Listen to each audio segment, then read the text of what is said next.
Rasulullah itu kasab, Rasulullah itu tahu apa yang akan terjadi. Contohnya, ketika Rasulullah itu punya sayembara, siapa yang berani membaca surah Ar-Rahman di depan Ka'bah, sahabat tidak ada yang mengangkat tangannya. Ibnu Mas'ud mengangkat tangan. Saya ya Rasulullah, ana ya Rasulullah. Ibnu Mas'ud yang kecil badannya berani membaca surah Ar-Rahman di hadapan Ka'bah. Sementara di Ka'bah itu seliwar-seliwar Abu Jahal. Abu Jahal itu orangnya tinggi besar, macam raksasa lah kira-kira begitu, tinggi besar. Ibnu Mas'ud kecil. Akhirnya sekali lagi Rasulullah menyampaikan, siapa yang berani membaca surah Ar-Rahman di hadapan Ka'bah. Sekali lagi Ibnu Mas'ud angkat, ana ya Rasulullah, aku ya Rasulullah. Akhirnya Ibnu Mas'ud membaca surah Ar-Rahman. Ar-Rahman, udah tuh, Allamal Quran, udah tuh, Khalaqal insana. Alhamdulillah sudah hafal 3 ayat kan. Ibnu Mas'ud membaca surah Ar-Rahman itu, kedengaran Abu Jahal, langsung ditampar oleh Abu Jahal, melanting dia.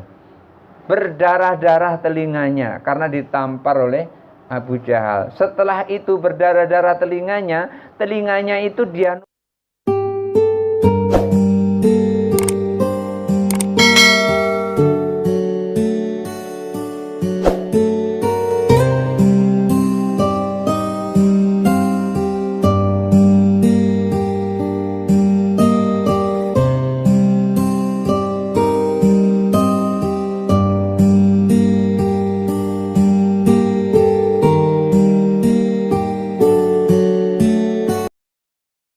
Assalamualaikum warahmatullahi wabarakatuh.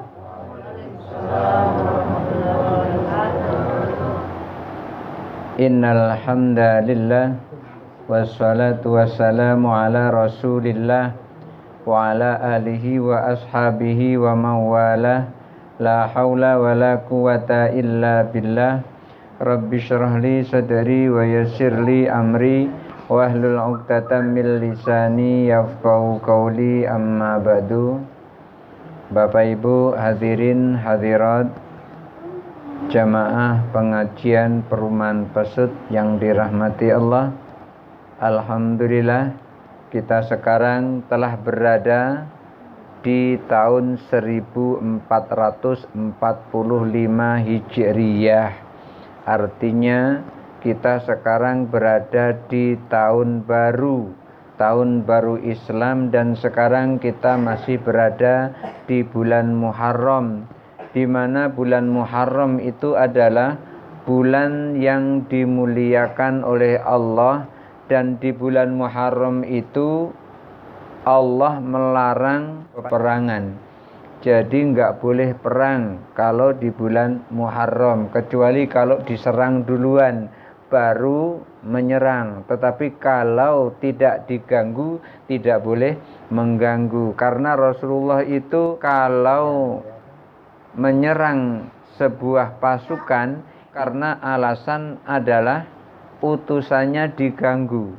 Ketika Rasulullah ngajak sebuah negara untuk Islam, lalu utusan dibunuh, maka Rasulullah ganti membalas apa yang telah dilakukan oleh orang yang tidak punya adab itu. Mestinya kalau seandainya tidak cocok, ya sudah disuruh pulang saja, kan begitu. Kenapa kok harus dibunuh segala? Oleh karena itu, tidak ada Rasulullah memerangi sebuah negara kecuali kalau Rasulullah itu diusik oleh negara itu, oleh kerajaan itu.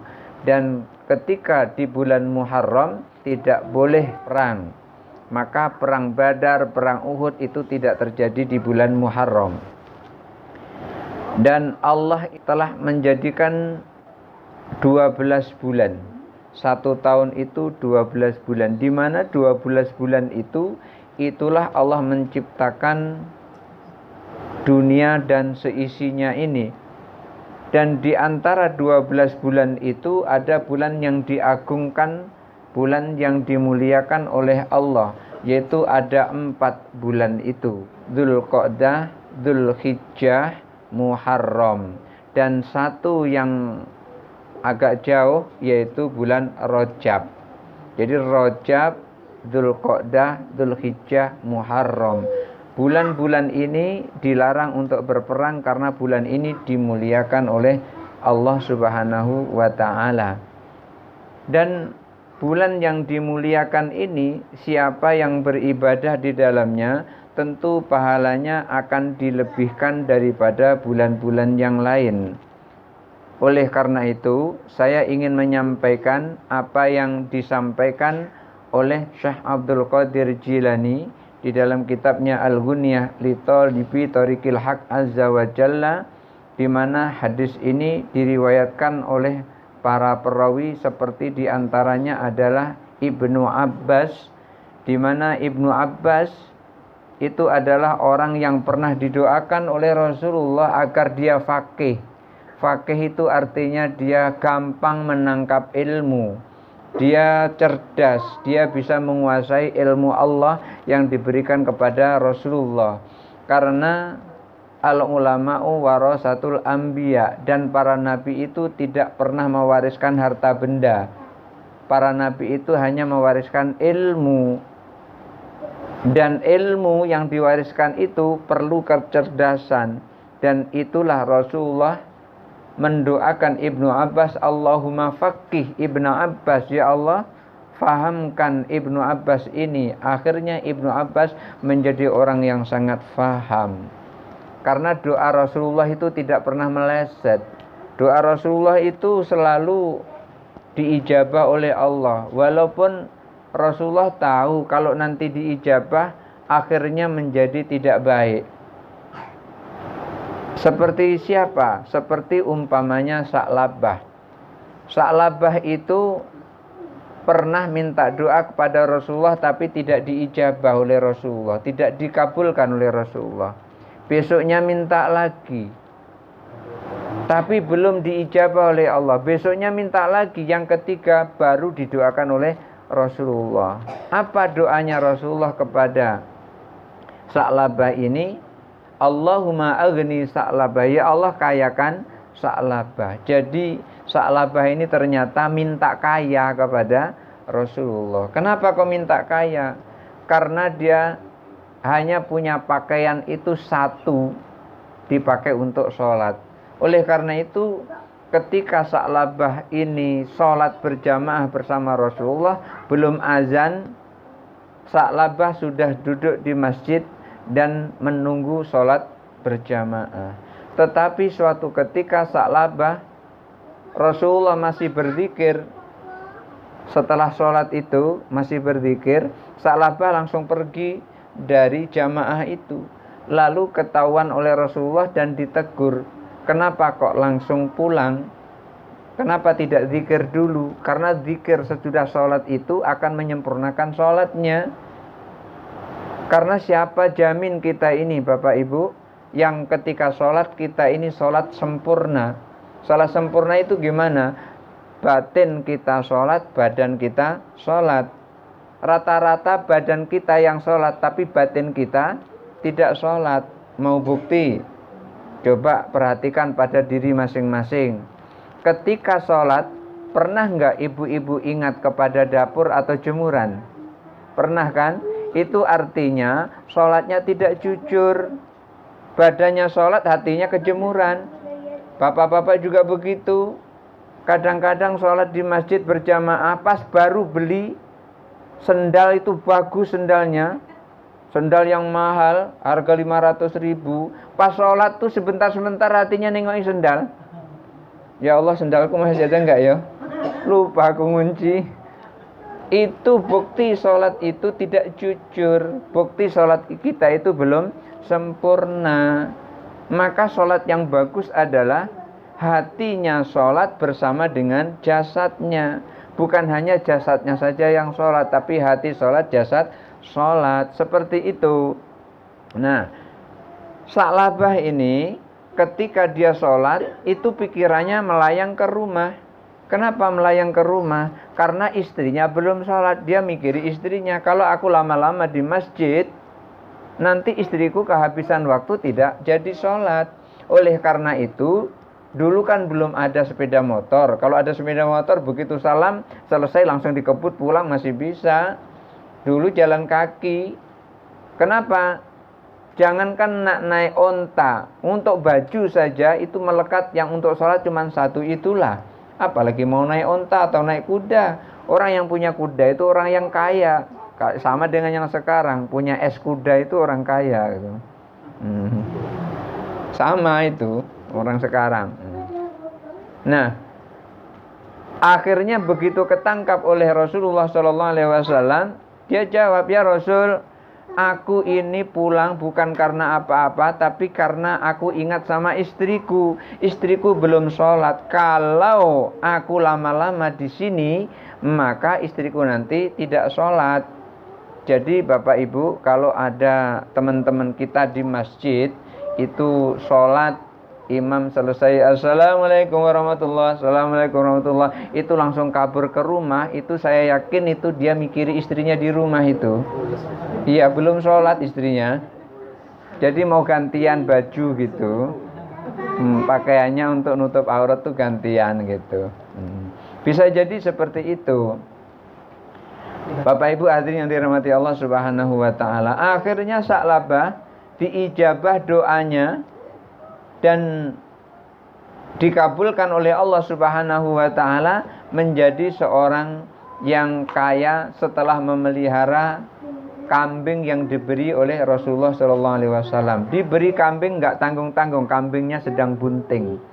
Begitu bunting lahir, begitu lahir langsung 3. Nggak berapa lama lagi yang 3 ini bunting lagi.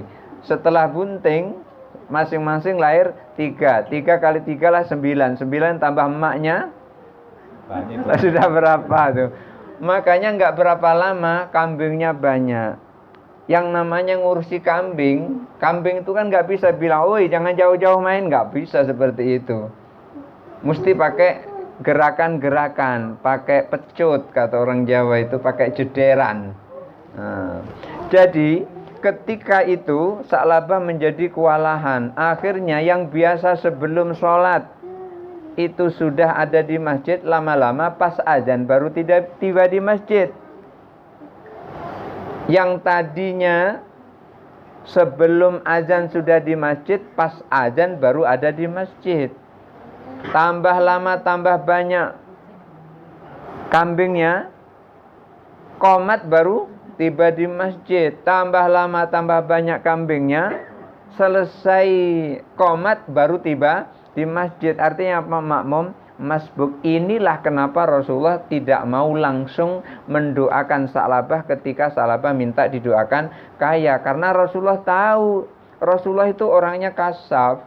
Jangan ada yang mengatakan Rasulullah aja nggak pernah tahu apa yang terjadi besok. Oh jangan, Rasulullah itu tahu apa yang terjadi besok. Makanya ketika Sa'labah ini minta kaya, Rasulullah tidak langsung mendoakannya karena bakalan tahu ini yang terjadi. Begitu kaya, Rasulullah utus utusan untuk mengambil zakatnya. Begitu zakat mau diambil, apa kata Sa'labah? Ini adalah hasil usahaku, nggak ada kaitannya dengan siapa-siapa. Akhirnya dia nolak untuk mengeluarkan zakat kambingnya itu. Akhirnya Sa'labah menolak ini, turun ayat. Ayat ini ditujukan kepada Sa'labah dan orang-orang yang seperti Sa'labah. Apa ayatnya itu? Ayatnya adalah ketika seseorang yang menumpuk-numpuk harta, walladzina yaknizuna dzahaba wal fiddata wa la yunfikunaha fi sabilillahi fabashshirhum bi'adzabin alim. Dan orang-orang yang suka menumpuk-numpuk emas dan perak dan tidak mau menafkahkan di jalan Allah, artinya tidak mau mengeluarkan zakatnya, fabasyirum, beri kabar gembira. Saking murkanya Allah itu begitu, beri kabar gembira, bukan masukkan neraka, bukan, beri kabar gembira bi adzabin alim, dengan siksa yang pedih. Masya Allah, kabar gembira dengan siksa yang pedih, itu kata orang Jawa namanya ngelulu. Lulu itu maksudnya gini, makanlah, makanlah, makanlah. Maksudnya jangan dimakan gitu. Orang nggak ngerti ya dimakannya juga itu, nggak ngerti. Misalnya anak dilarang, tidak mau, ngeyel dilarang tuh, udah demam, pilek, sibuk minta es. Akhirnya orang tua udah pening, udah makanlah, makanlah, makanlah, diberikan makanlah, makanlah. Maksudnya itu sebetulnya jangan makan, maksudnya gitu. Itu fabasyirhum bi'adzabin alim. Beri kabar gembira dengan siksa yang sangat pedih. Ini Rasulullah sudah tahu sebetulnya. Sebelum itu Rasulullah sudah tahu.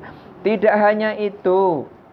Rasulullah itu kasab. Rasulullah itu tahu apa yang akan terjadi. Contohnya, ketika Rasulullah itu punya sayembara, siapa yang berani membaca surah Ar-Rahman di depan Ka'bah, sahabat tidak ada yang mengangkat tangannya. Ibnu Mas'ud mengangkat tangan. Saya ya Rasulullah, ana ya Rasulullah. Ibnu Mas'ud yang kecil badannya berani membaca surah Ar-Rahman di hadapan Ka'bah. Sementara di Ka'bah itu seliwar-seliwar Abu Jahal. Abu Jahal tuh orangnya tinggi besar, macam raksasa lah kira-kira begitu, tinggi besar. Ibnu Mas'ud kecil. Akhirnya sekali lagi Rasulullah menyampaikan, siapa yang berani membaca surah Ar-Rahman di hadapan Ka'bah. Sekali lagi Ibnu Mas'ud angkat, ana ya Rasulullah, aku ya Rasulullah. Akhirnya Ibnu Mas'ud membaca surah Ar-Rahman. Ar-Rahman. Udah tuh? Allamal Quran. Udah tuh? Khalaqal insana. Alhamdulillah sudah hafal 3 ayat kan.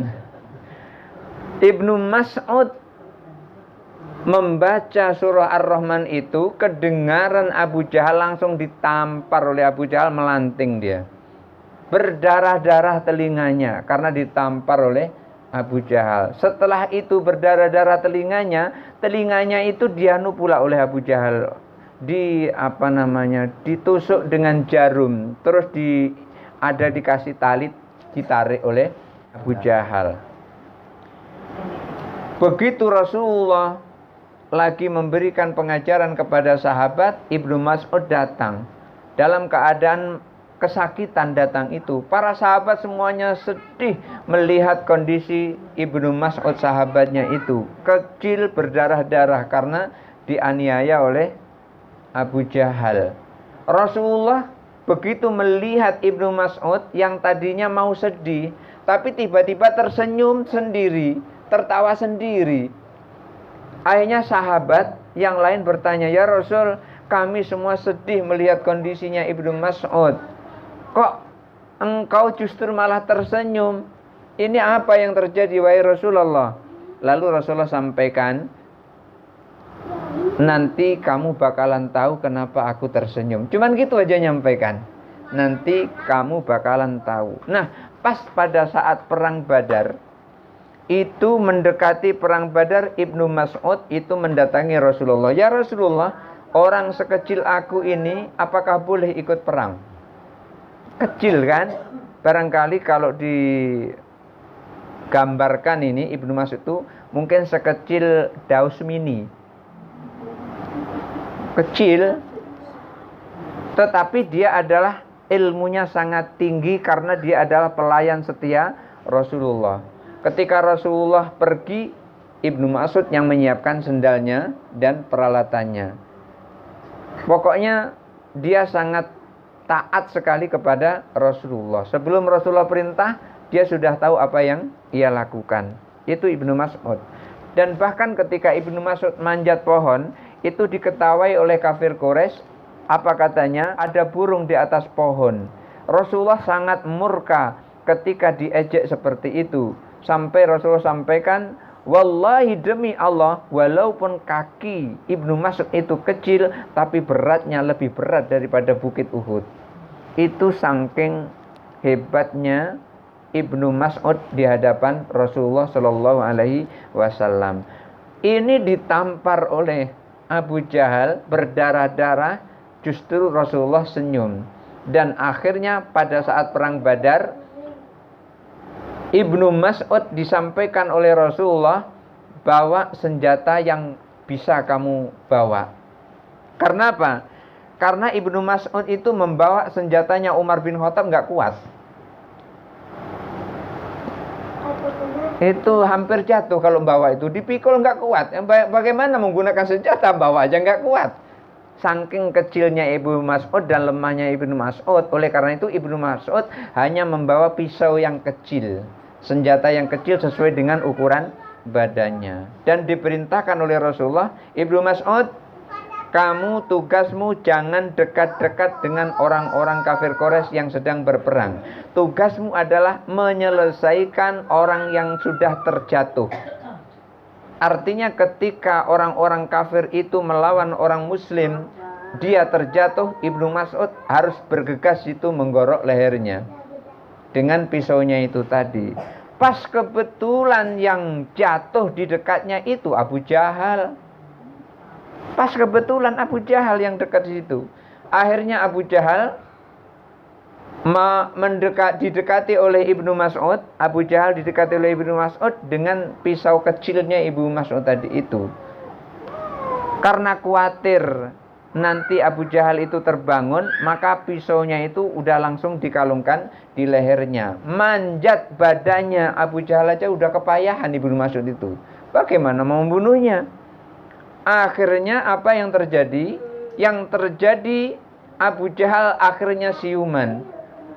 Begitu siuman dia sadar bakalan mati dengan pisau kecilnya Ibnu Mas'ud. Dia merasa kurang kesatria. Akhirnya dibilang, Ibnu Mas'ud, kalau membunuh aku jangan dengan pisaumu, dengan pedangku. Akhirnya Ibnu Mas'ud dengan susah payah mengangkat pedangnya, dan pedangnya itu ditarik. Pas ditarik itu cuman dilewatkan di lehernya, lehernya putus. Lehernya Abu Jahal itu, maksudnya uratnya putus. Setelah uratnya putus, apa yang terjadi? Kupingnya Abu Jahal itu diikat dengan tali, dan tali itu diikatkan ke buntut kuda. Kudanya diseblak begitu, kudanya lari. Abu Jahal diseret persis seperti dia. Waktu itu, itulah kenapa Rasulullah tertawa ketika melihat Ibnu Mas'ud berdarah-darah. Ternyata kelakuan Ibnu Mas'ud yang menyebabkan Rasulullah itu tertawa. Padahal Ibnu Mas'ud waktu itu belum melakukan apa-apa. Tapi Rasulullah sudah tahu bakalan Ibnu Mas'ud melakukan hal yang menggelikan terhadap Abu Jahal. Setelah Abu Jahal mati, itu kupingnya ini dibolongi dan dimasuki dengan tali. Tali itu diikatkan di buntutnya kuda. Kuda disebat. Akhirnya kuda itu lari. Abu Jahal akhirnya terseret oleh kuda itu. Inilah yang membuat Rasulullah tertawa. Artinya apa? Rasulullah itu orangnya kasaf.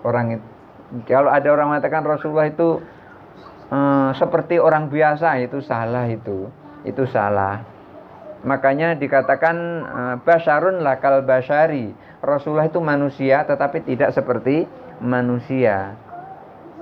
Kan ada kan manusia tapi tidak seperti manusia. Artinya harganya lebih tinggi dari manusia yang lain. Contoh lagi umpamanya,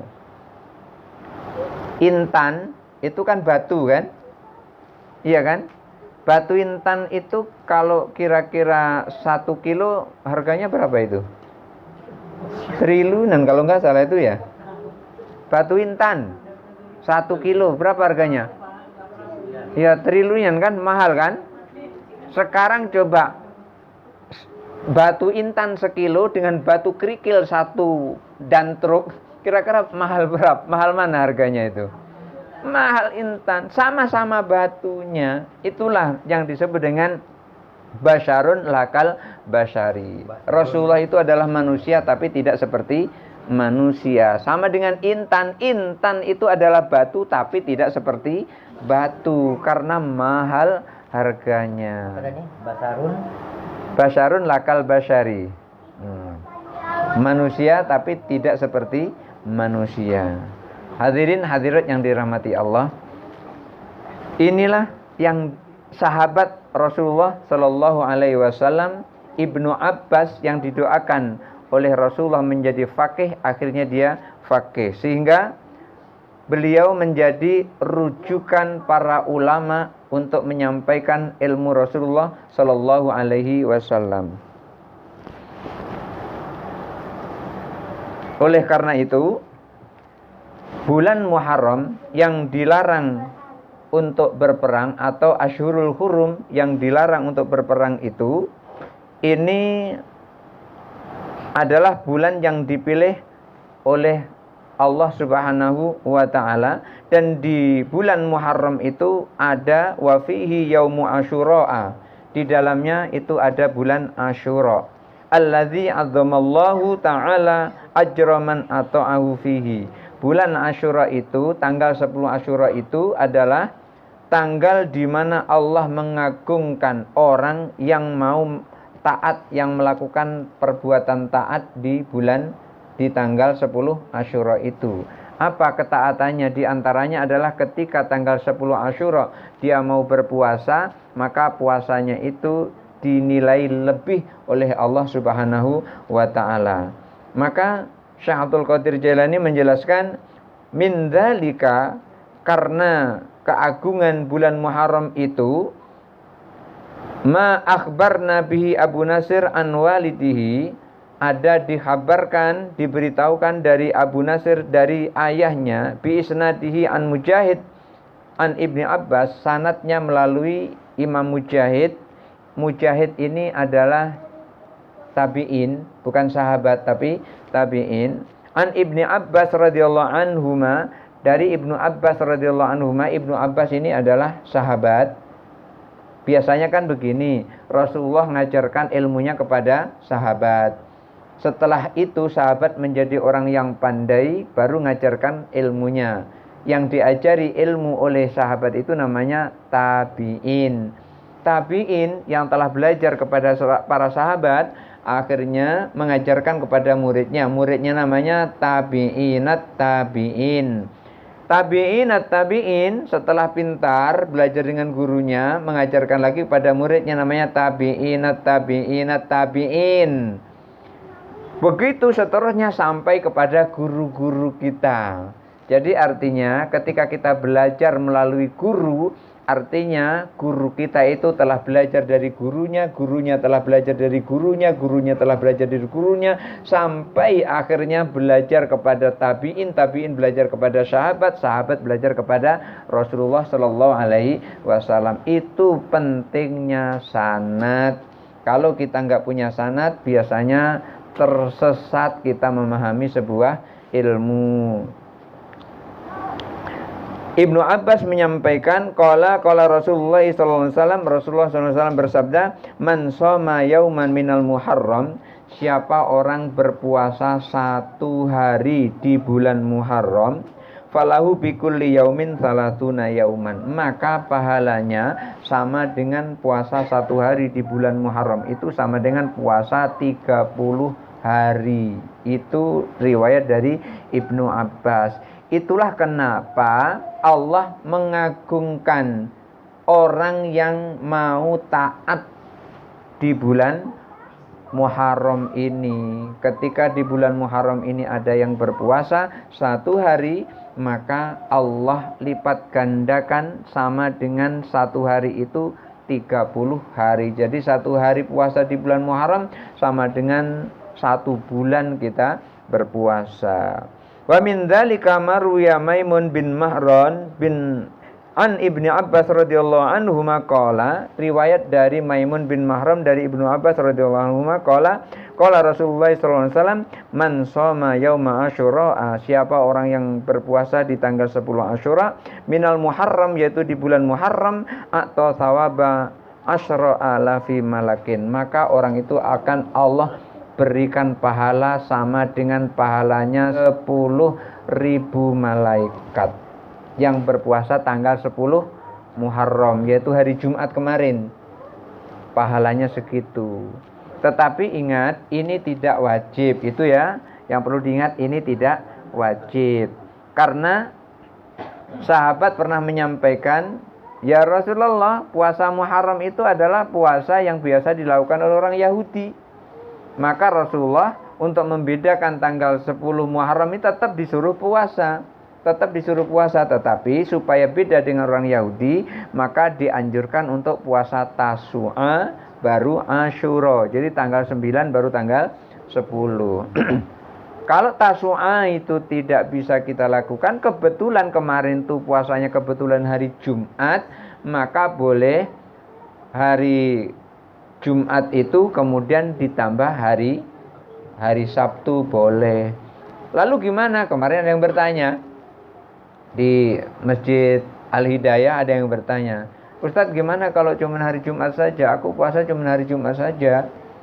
Kalau cuma hari Jumat saja tidak apa-apa, karena yang kita incar bukan hari Jumatnya, yang kita incar adalah tanggal 10 Muharramnya. Tapi kalau kita puasa ngincar hari Jumat saja, tiap Jumat puasa, itu yang tidak boleh. Tidak boleh kita puasa ngincar hari Jumat.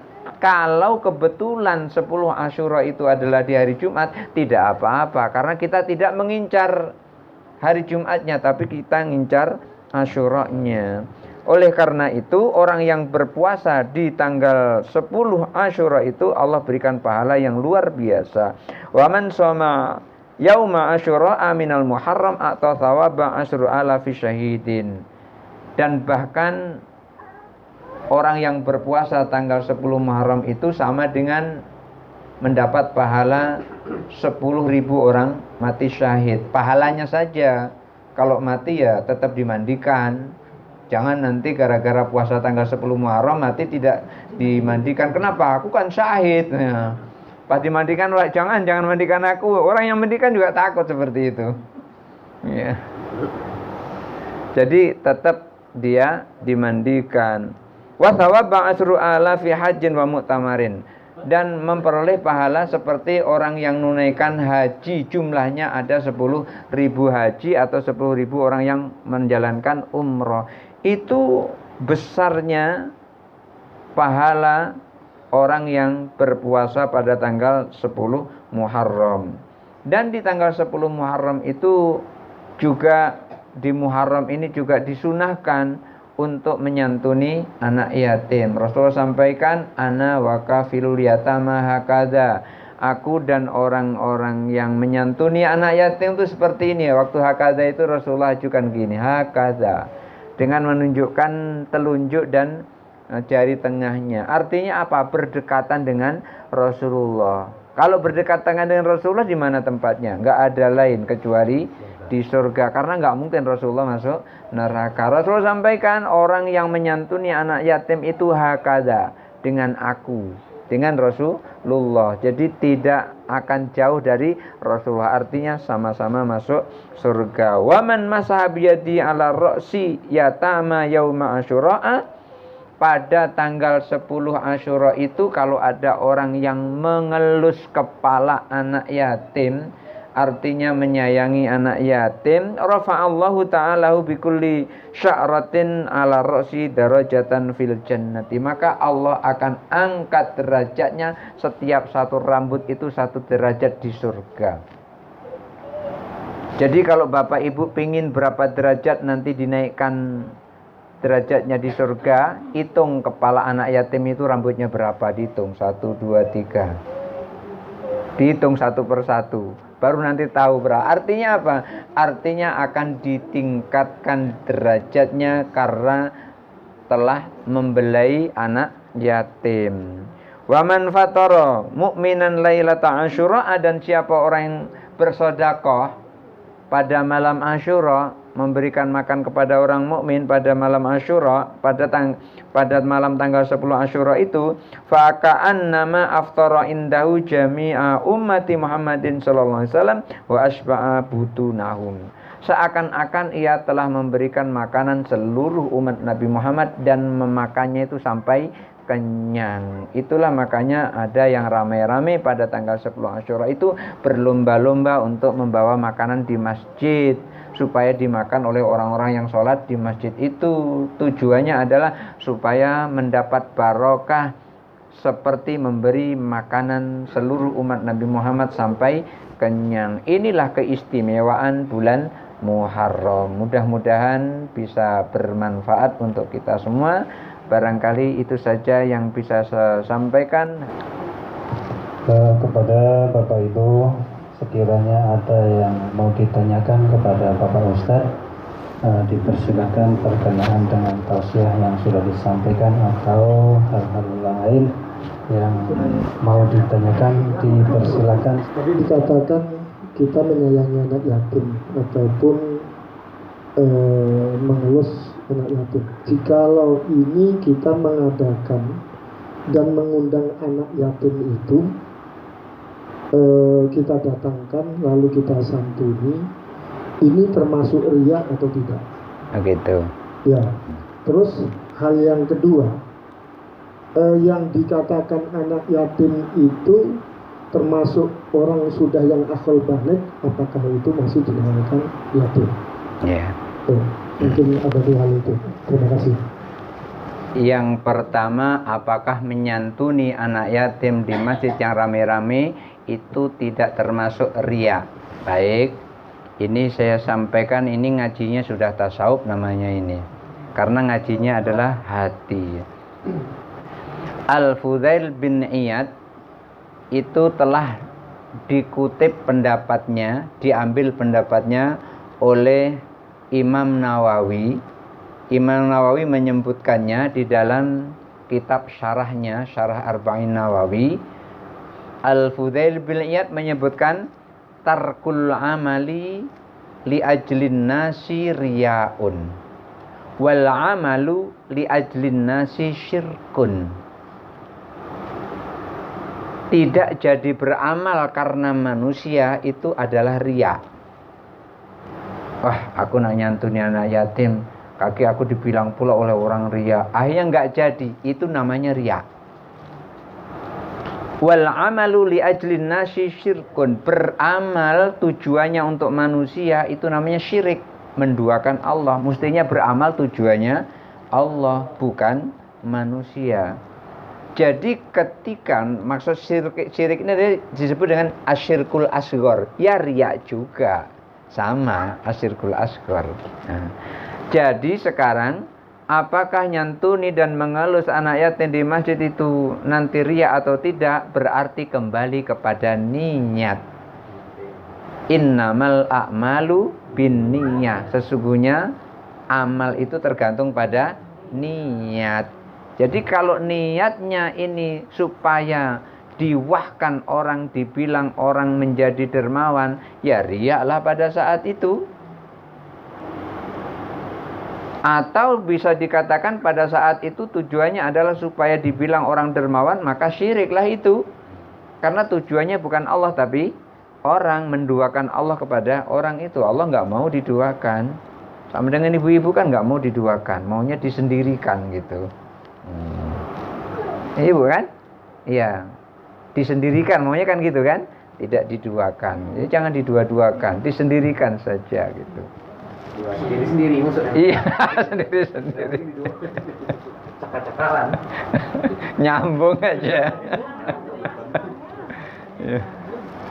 Nah, jadi ketika nyantuni anak yatim, apakah itu riya? Tergantung hatinya. Bisa riya, bisa tidak riya. Kemudian yang kedua, yatim itu siapa? Yatim itu adalah anak yang ditinggal meninggal oleh bapaknya, dan ketika dia belum akil balik. Akil balik itu gampangnya dia masih berusia rentan antara 16-17 antara itu. Artinya ketika dia diserai harta benda, dia belum bisa mengolah harta benda itu, itulah yang disebut dengan masih yatim. Oleh karena itu kalau bapak ibu memegang harta anak yatim, jangan diberikan, wah ini kan sudah balik, kelihatannya ini sudah balik, ini umur 13 tahun, akhirnya duit yang 500 juta dikasih ke dia, habislah untuk main game. Artinya dia belum balik secara penuh. Oleh karena itu ketika menyerahkan harta anak yatim kepadanya, itu ketika kita sudah yakin dia bisa mengolah harta itu. Berarti pada usia-usia kurang lebih sekitar 17, 18, 19, antara usia-usia itu. Usia 17 saja kadang-kadang masih rentan itu. Apalagi usia masih 13, ya nanti habis diberikan kerupuk. Jadi yang disebut yatim itu adalah ketika dia masih belum akil dan balik. Dalam artian akil ini adalah akil secara sempurna. Balik itu artinya cukup umur. Cukup umur di sini ulama sepakat semuanya maksimalnya adalah usia 15 tahun. Kalau tidak ngalami apa-apa, perempuan tidak pernah datang bulan, kalau sudah 15 tahun itu sudah dikatakan balik. Tapi kalau akil jangan dulu. Karena ada usia 25 tahun belum akil. Ada usia 25 tahun belum akil. Buktinya apa dia belum akil? Ketika saya bangun rumah, saya beli pasir 1 truk. Kemudian saya panggillah laki-laki ini, namanya Biding.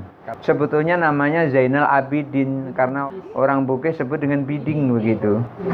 Jadi Biding ini saya tunjukkan uang 2.000 rupiah. Dengan mengambil uang 2.000 rupiah ini, dia akan bekerja mengangkat pasir itu, pindah dari tempatnya. Kalau belum habis, belum berhenti dia. Ukuran normalnya kan tidak segitu dia. Dia bekerja apapun asal dikasih uang 2.000. Kalau dikasih 10.000 nggak mau dia. Nggak mau. Mesti nolak dia kalau 10.000. Yang dia tahu hanya uang 2.000. Karena kalau 10.000 dengan 2.000 itu jumlahnya lebih banyak 2.000. Dia 10.000 cuma 1, kalau 2.000 kan 5. Nah, dia seneng itu. Kalau 2.005 mau dia. Tapi kalau 10.000 cuma 1 nggak mau dia. Ini artinya belum akil.